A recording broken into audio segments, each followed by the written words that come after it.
Konnichiwa, and welcome to the Samurai Way, the podcast where we dive into the wisdom of the samurai, the art of Japanese living, and the philosophies that help us live with purpose and perseverance.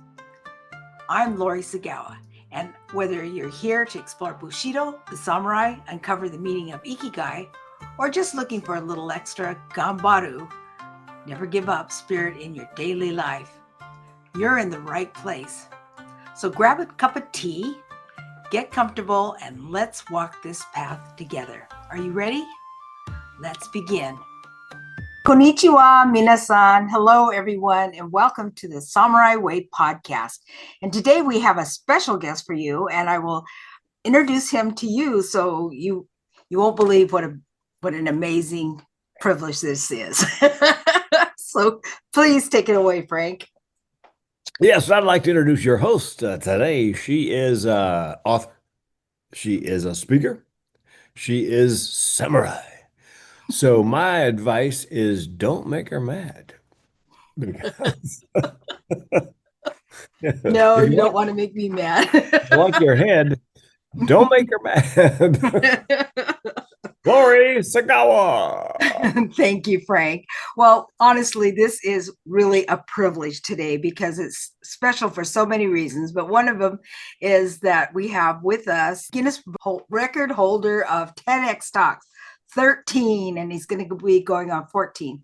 He also is he's a writer.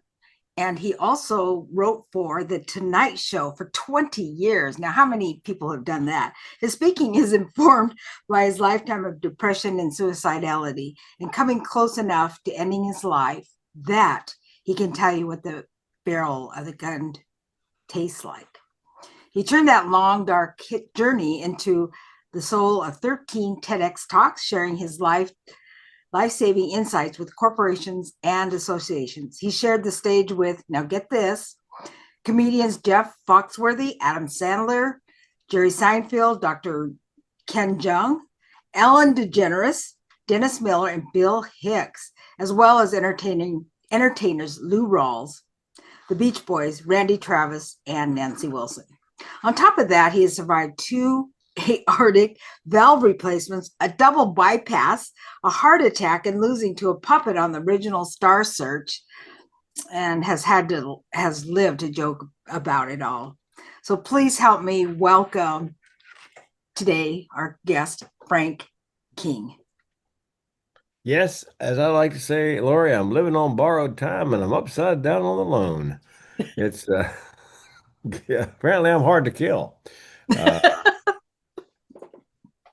Yeah, it's actually it's my DNA. It's all my illnesses, physical and mental, come from they're all but congenital, I guess.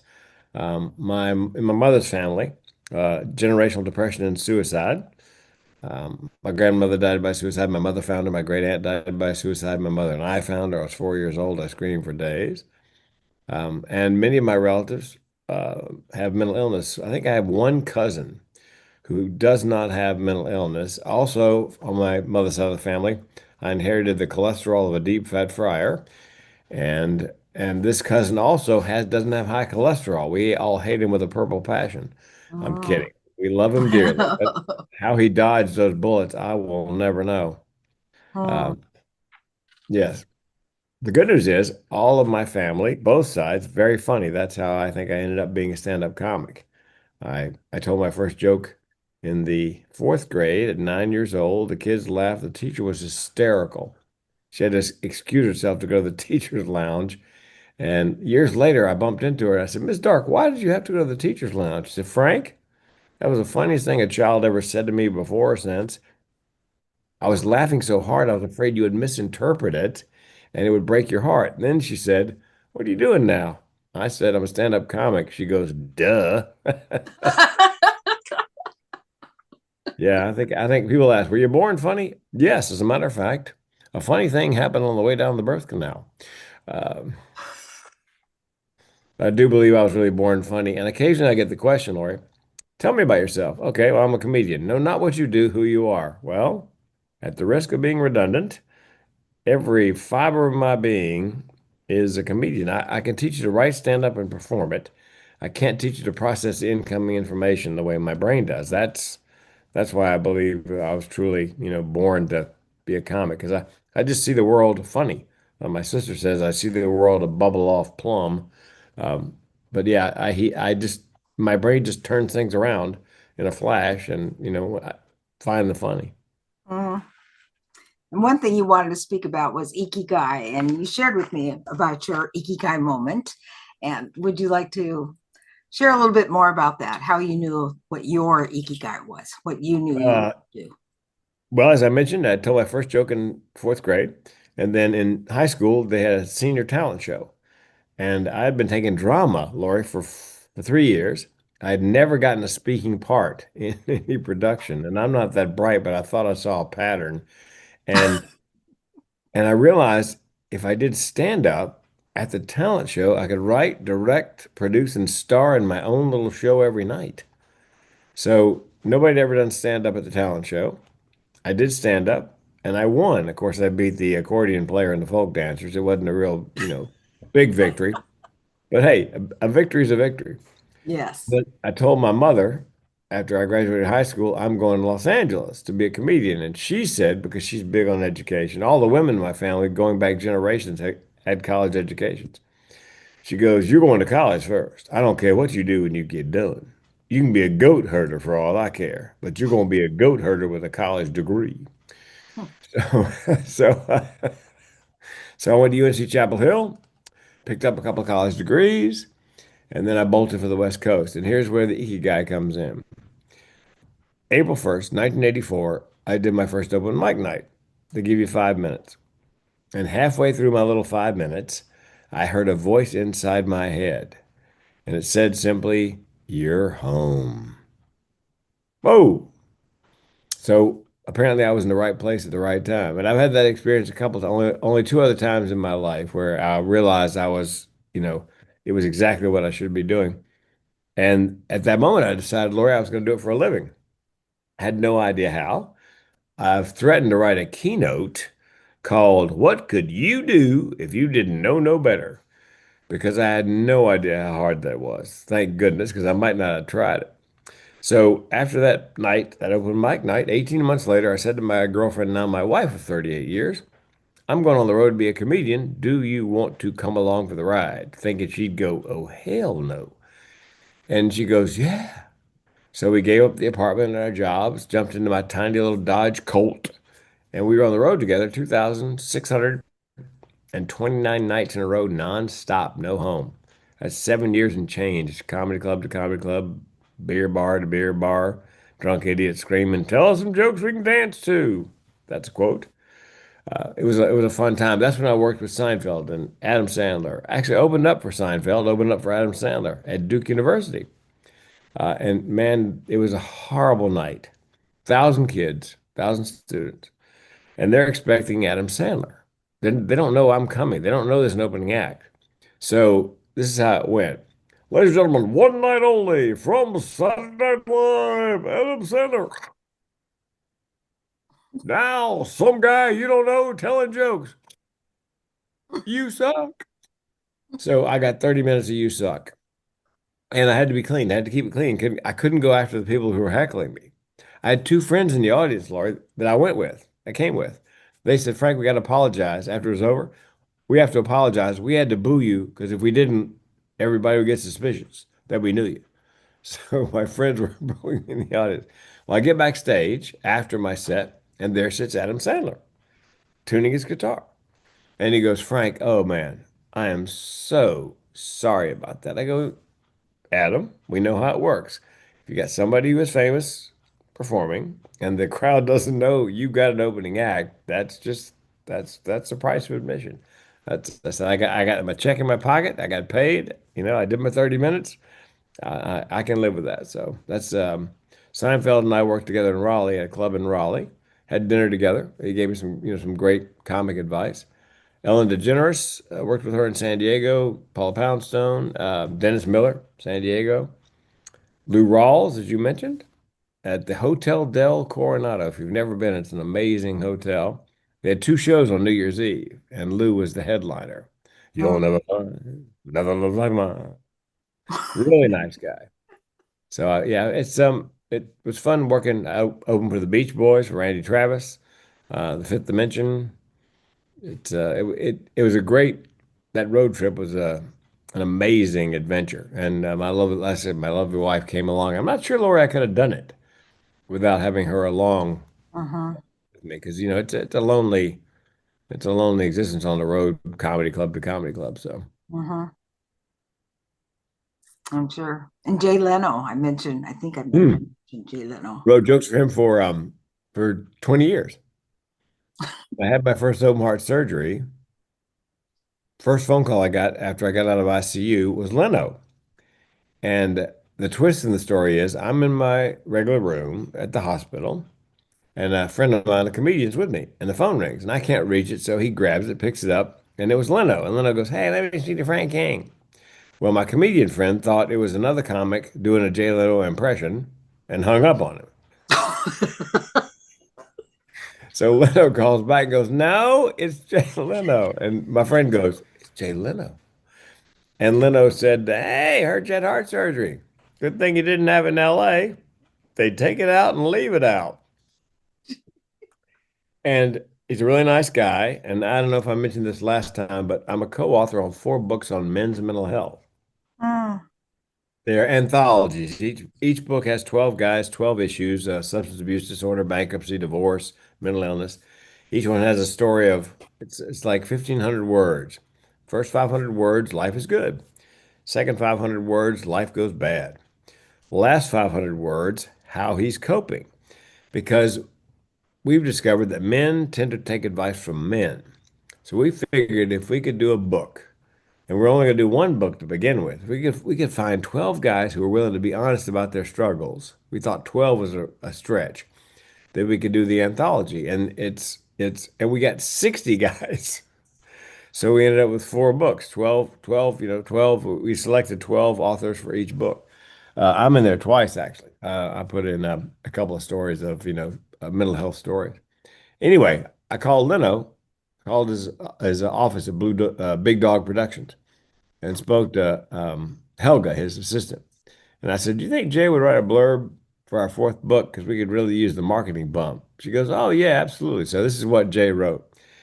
Jay Leno says, "The thing that made Frank King such a good comedy writer is the same thing that makes him an accomplished author and speaker.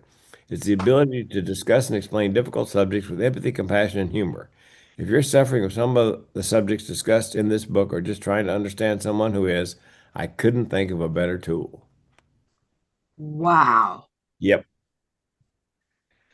So So that that was, we'll have to add that into the comments after the speech because people will be very interested in those books.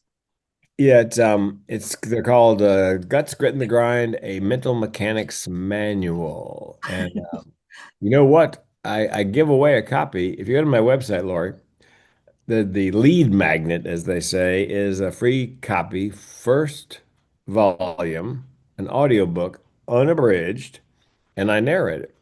Oh, okay. I'll be narrating the other 3 as well, but I got as they say, the narration for that one's in the can. So if you go to my website and click on the lead magnet, it'll let you download it'll give you the link so that anybody can listen if you want to share it with your audience. Anybody can listen to the book.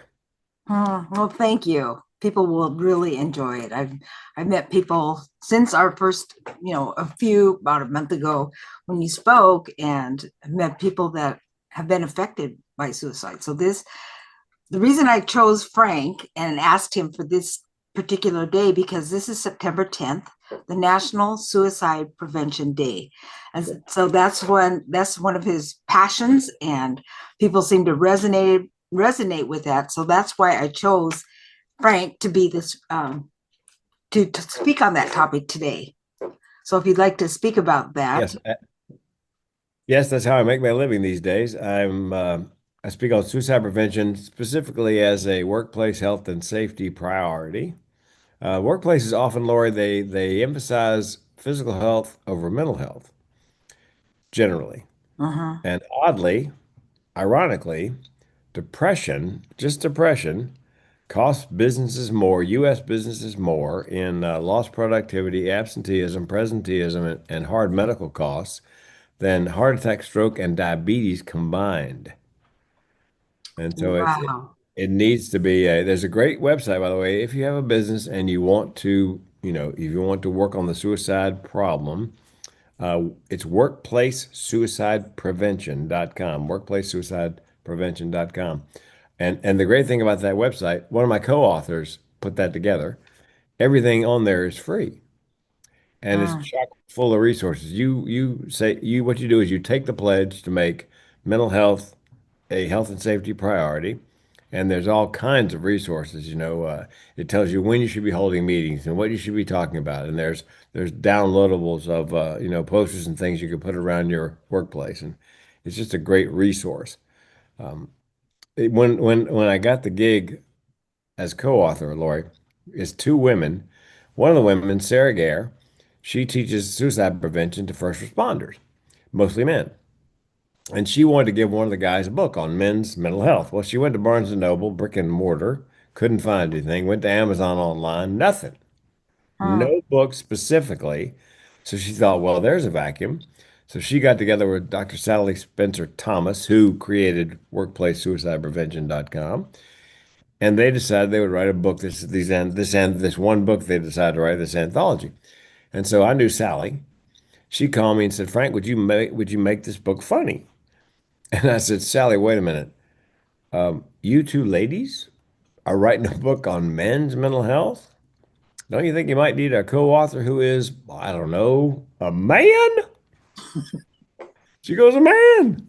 I said, look, I'll make it funny if you'll make me a co-author and let me voice the books for Audible. So that was the deal. So, and like I said, it was one book to start with, and it's a mental mechanics manual. There are exercises, it really is truly a manual. In amongst the stories are things that you can be doing, should be doing, just to be mentally healthy. Oh, that's great. That will also be on the notes after the podcast, which will air on the 10th. And you know what? But We sell more books to women than we do to men. And I think it's because women have a man in their life, father, brother, friend, that they'd like to help, but they have no earthly idea how to help with their mental health struggles. And men typically don't reach out. So it can be very difficult because there's, again, a stigma, mhm. big boys don't cry. So, which, by the way, is a reason that in the US right now, 8 out of 10 people who die by suicide every year are men.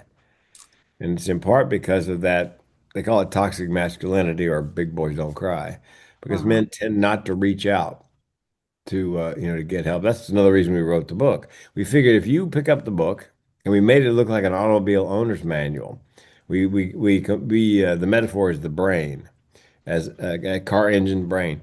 And we figured if it looked like an automobile owner's manual, guys would actually pick it up and and perhaps they pick it up and they have a particular issue, substance abuse disorder, and they go in, they look at the table of contents. Sure enough, there's a guy there in the book, his story, and he has substance abuse disorder. So we figured if the guy who picked up the book reads a story about someone like himself who's struggling with something he's struggling with, maybe he would take the guy's advice. Because Mhm. as I said, men tend to take, my wife will tell you, that she can verify that men take advice from men. My wife, Lori, could give me the formula for a nuclear fusion in the bathtub, and I would poo-poo it. Now, if the mailman told me the same thing, I'm making arrangements to go pick up my Nobel Prize in chemistry. So that's just how men are, for whatever Mhm. And men usually don't. I've heard, I worked in the prison, so I do know somewhat about mental health. And it seems like women are more desperate. They give out signs, they act, reason. they do suicide attempts, little pills, and, screaming for help. Whereas men, it's more final and they don't talk about it. Yes, and the 3 times as many women attempt suicide as men on average. Men tend to complete because they use a Yes. firearm. Hmm. And women are, I think women are just crying for help. They're in their own way. Yeah. One of my clients, somebody that you may have met in our group sessions, she she 10 years ago considered suicide. And she was going to run a hose in the pipe, the tailpipe of a car in the garage and end her life. She lives with mental illness. And interestingly, what stopped her was they have a dog. And she was afraid that the carbon monoxide would travel from the garage somehow into the house and hurt the dog. And she Mm, didn't want her husband to come home, get this, didn't want her husband to come home and find the dog had been, dog had died. Wasn't worried about him coming and finding her. She was worried about, so that the dog saved her life because she was not willing to put the dog in danger. Thank mm, goodness. yes. Well, what I told her was, I said, how old was the car? She said 2010. I said, you know, you you might have gotten sleepy in the car, but you couldn't you couldn't end your life because it has a catalytic converter. You need Oh, something, from like last century where there's no computer chips and no catalytic converter. It's they made cars far more safe in terms of exhaust. They didn't do it to keep people from dying by suicide, but you know what, Lori? mm, Uh, I imagine once that happened, once they added the catalytic converter and it was more difficult, if not impossible, to end your life in the garage like that, that the suicide rate dropped a bit. I know this because when homes went from gas stoves back in the day to electric, the suicide rate dropped because it mm, was really easy. My grandmother used a gas stove to end her life. She blew out the pilot light, turned on the gas, and shut all the windows and doors. But once we began to shift to electric stove, the suicide rate dropped a bit. mm. Wow. Um, you shared last time about your goal and the legacy you want to leave, and I'd love for you to share about that. Yes, my goal is to save a life a day.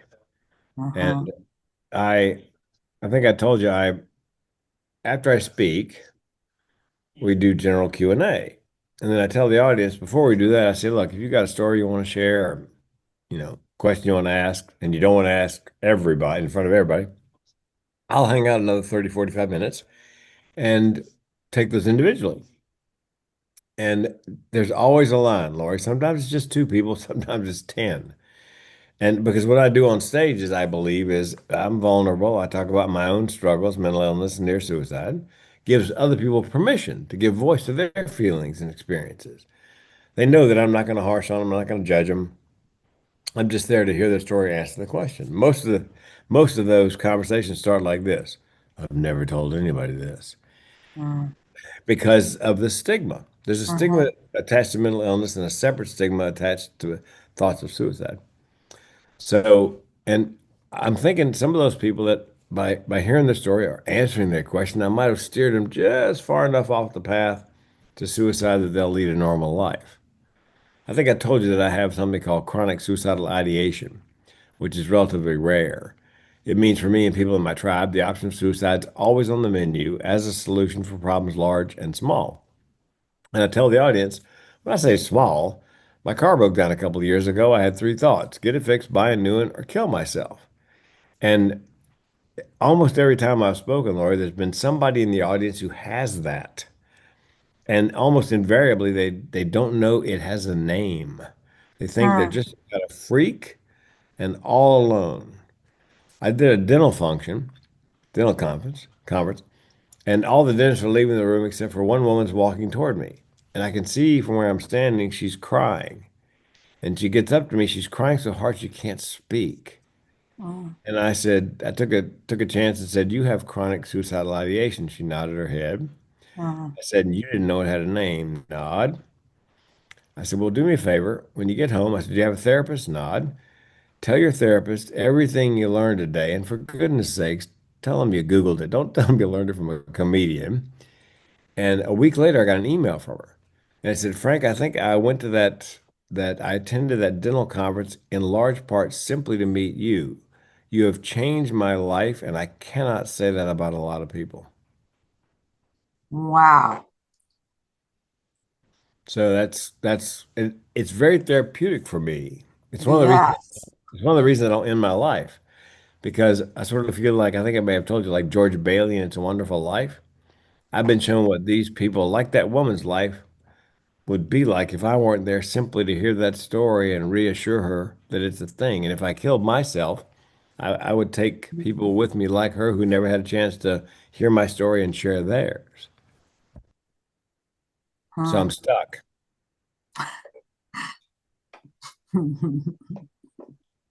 Well, I'm sure you have so many stories to share with others, and I can't wait for people to hear this and also to go to the websites to get some of that information because it affects so many people.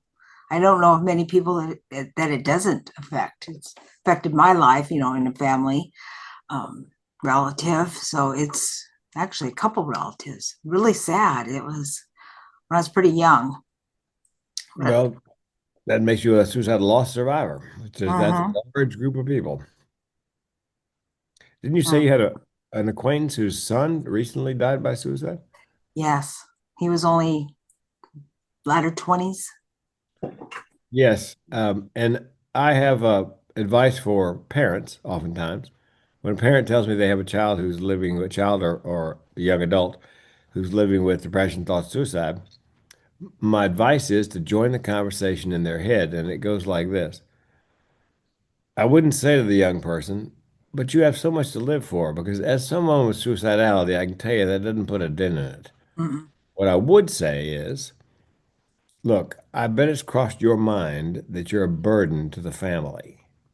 And in no uncertain terms are you a burden. And it's probably crossed your mind that we and the world would be better off without you. And in no uncertain terms would we or the world be better off without you. So what you're doing is you're actually joining the conversation in their head because they're thinking those two things. And I was in Vegas at an event where I was talking about TEDx Talks and getting a TEDx talk, and somehow I got into my story and I told that advice to the people in the audience. If you have a young person in your family who is living with this, young adult or young person. And I was on a panel a couple of months ago with the gentleman who had put on that conference. And I did my thing and I was about to leave the Zoom and he goes, Frank, no, wait, wait. Don't log off yet. I got to tell you, there was a father at that event you were at and that I threw in Vegas. And he told me to tell you he thinks that advice saved his son's life. So that's the power of starting the conversation on suicide. Saying it out loud, talking about it out loud. Because sometimes the right person at the right time with the right information could save a life. Now, you also mentioned about advice for spouses, advice for parents, and then also advice for Mm. spouses. Did you want to share? Could you Yes, share? my first TEDx talk, the beauty of TEDx is anybody in the world with an internet connection can see your video. And so I did my first one and I was looking at the comments and a gentleman in England had seen it. And he said to me, he's 40-ish years old, got a good job, lovely family, wife, 8-year-old daughter, and could not remember the last time he was happy. And he thought it was just him, that nobody else felt that way until he watched my TEDx talk. And he said that was the first time that he realized it was not just him, that it's something that many, many people suffer from. And so I wrote back to him and I said, look, when you're ready, I believe you should come out of the mental health closet, as it were, to anyone that you know, like, and trust. So they will know A, what you're suffering through, and B, how they can help you. Because silence kills. If they Mhm. have no idea you are. Now, here's the good news, Lori. 8 out of 10 people who are suicidal are ambivalent. 9 out of 10 give hints in the last week leading up to an attempt, which means you can make a difference. You can save a life. And you can do it by doing something as simple as what we're doing right here, and that is having a conversation if you know what to look and listen for. So that would be the good news. And I think if you are a spouse, a wife, let's say, and you're wondering, or a husband, and there's somebody in the family who's living with, whether it's a child or an adult, living with a mental illness, there's an outfit called NAMI, National Alliance Mental Illness, NAMI. Mm, And there's a chapter in just about every county in the country. mhm, And they have, for example, let's say you have a child who has schizoaffective disorder. They have a 12-week program, one night a week, where they cover that. They teach you, the signs, the symptoms, what to say, what not to say, and how to find resources. And they have family to family counseling, so you'll realize that you're not the only family living with this. And they have peer to peer counseling. And here's the best part about NAMI and AMI, everything they do is free. So there's no charge whatsoever. So that if somebody said to me, my son's suffering with schizoaffective disorder, I just don't, I have no idea what to do or how to do it. I would say, well, listen, let me give you the NAMI office number where you are. Call them up, take the 12-week class. I think I have a friend who believes it saved his marriage because it was coming apart at the seams because his son has schizoaffective disorder. mm. Wow, that's amazing. I'm so glad we had this conversation. It's been powerful. It's been informative. Had a few laughs too, and Yeah, yeah. Well, can't talk to you without a laugh, right? and it's a difficult topic. People It is. every now and then somebody says to me, "Do you not get booked because you're a comedian?" I go, "No, no. It's just the reverse. They want the lived experience, which I have. They want the learning objectives and takeaways, which I have. And if I can leaven that with some organic, well-placed, tasteful comedy, and it's not jokes, it's funny personal anecdotes. For example." And maybe I told you this last time. I was at a keynote and a friend of mine was there and he came up afterwards. He'd never heard me say the phrase, I didn't pull the trigger. So he came up and he was kidding. He goes, "Hey man, how come you didn't pull the trigger?" I said, "Hey man, could you try to sound slightly less disappointed?" That's where the funny is. It's those things that people say. Hmm. Sometimes they don't realize. The NAMI, the state chapter of NAMI here is in Portland. Michelle was the meeting planner. I was going to keynote for her. She called me up. She said, "You're keynoting for us." I said, "Yes. What would you like me to cover?" Now she knows I put a gun in my mouth, but before she thought, she said, "I don't know, Frank, just give me some bullet points." So I let that hang in the air, and she goes, "Oh my God, oh my God, oh my God." I go, "Relax, Michelle." It was just too good to let go by. That's where the humor is the things that people say, and it's a very difficult topic, and there's a psychological principle actually. If you have to tell somebody something serious, and you tell them, and before you give them the next serious piece of business, you give them a little comic relief, the next one is much easier to digest. It's like clearing the palate, the mental palate, before you give them the next, piece of serious business.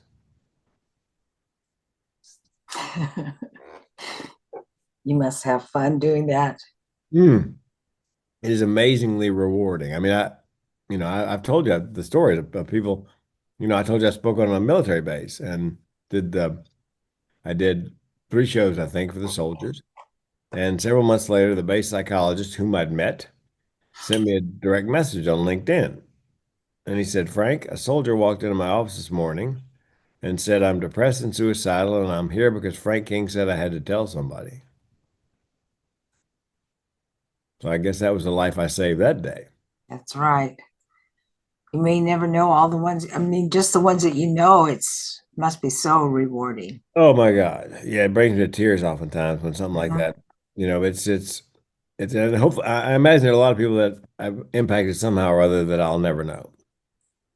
But it's because not everybody people come up occasionally in that after the keynote, I'm gonna take things individually, and I've had people walk up with tears in their eyes and put their hand out to shake my hand and they they can't speak. They just Mm. they just come up and shake my hand and nod and go on. And it's a funny one. I was at Wofford College in Virginia. I did my thing, and a young woman comes up afterwards, and she goes, "Can I hug you?" Now, this is right in the middle of the Me Too movement. I'm thinking everybody in this room has got a video camera in their phone. I can see the headline tomorrow in the newspaper. Speaker gropes co-ed. So I gave her a really brotherly hug. I shoved my pelvis back as far as I could possibly shove it back and leaned over and hugged her. And I said, after we got done, I said, "Are you a hugger?" She goes, "I'm not a hugger." I go, "Well, what was that?" She said, "Well, I've been in counseling for 2 years. And the woman I have as a counselor, therapist, is great. I mean, she's got diplomas all over the wall." She said, "But she has no context. She doesn't live Mm, with mental illness." She goes, "I'm sitting in the back of the room, 15 minutes into your little keynote. I'm thinking, this guy is inside my head." She said, "You did more for me in 45 minutes with a keynote than she's done for me in 2 years." 2 years. Wow. Because I've got context. I understand, the thought process. Hmm.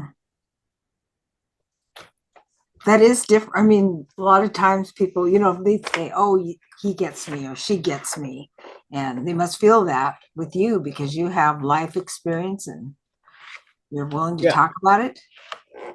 Yes, and she was comfortable enough to come up and say something. It's not something you generally share with everybody. As my Uh-huh. mother would say, we don't talk about that in polite company. Yeah, and that's the way it was with her generation. You know, I didn't, No. I didn't, I mean, her mother died by suicide. She found her. Her great aunt died by suicide. She and I was 4 years old, found her. It wasn't something that anybody in the family talked about. Hmm. Wow. Pretty heavy. Yeah, it was I'm sure I told you the story of Yes. yeah, it's gruesome. And if you're that close to an actual suicide, and I don't think I could get any closer, and you're already hardwired for it, then the chances of you seriously considering taking your life later in life go up. And that's what happened in 2010 when we filed bankruptcy and I was gonna end my life to get $1 million in life insurance for my wife. So Hmm. yeah, I was a burden. I was worth more dead than alive. Hmm. That's that burdensomeness. Well, it's about time to wrap up. We thank you so much, Frank. I mean, this has been wonderful. This is informative. It's going to be helpful. And can just imagine, well, with your short time of from your podcast, we had, what did I say, over 1,300 downloads? Download. Yes, I rock. Yeah, you do. You do. The king rocks. Yeah, and I'm humble. Yeah, Um, you are. You really are. So I wanted to ask if you have anything that you'd like to share with the audience before we wrap up. yes, absolutely. Uh, if you enjoyed this podcast, please rate, review, download, and subscribe, and tell your friends. If you did not enjoy this podcast, well, we hope you have no friends. I'm sorry. Okay. But it really does help to get the ratings because Yeah. it does. And the more ratings, the more people will find out about the good work that we're doing because we're talking about samurai, but we're talking about the principles of the samurai and the Japanese, and it covers so much. And even though Frank, you're not Japanese, you still have, you talked about Ikigai. You knew your Ikigai at a very young age. Yes, So and I feel very blessed that you were because blessed. a lot of people never quite figure that out. Mm-hmm. I think the three questions they should ask themselves if they feel like they have not found their ikigai would be number one, are you living up to your expectations or someone else's? Because a lot of people Right. live their lives living up to, say, their parents' expectations. Mm-hmm. Are you the person you came here to be?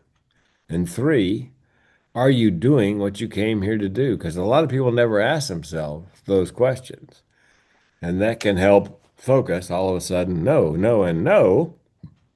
I think I told you. I always ask Mm-hmm. people when I'm flying on a plane next to somebody, what do you do for a living? Well, do you like it? Well, if I could wave a magic wand, you could do anything you wanted for a living, what would it be? And I mean, they light up. It's usually something off the wall you wouldn't have guessed. And I had a woman email me a year later. Said, Frank, you probably don't remember me, but I sat next to you on the plane. You asked me what would I do if you could wave a magic wand. She said, I'm doing it. Wow, So I that's exciting. helped her discover her Ikigai. Mhm. Just by just Yeah, just waving your wand. because I don't think people, you get on the treadmill of life and you got bills and this and that, and you just keep running forward. You never really reflect on, is this really what I came here to do? Reminds me of that song, Is That All There Is? Is that all there is to love? Mhm. So we want to thank you so much, people. The Samurai Way podcast is for you, and we're here to share with you great solutions, and you'll just hear all kinds of solutions and ideas, philosophy, and oh, this is another thing, Frank. We were rated number 20 on the Apple Podcast for philosophy. Whoa, well done.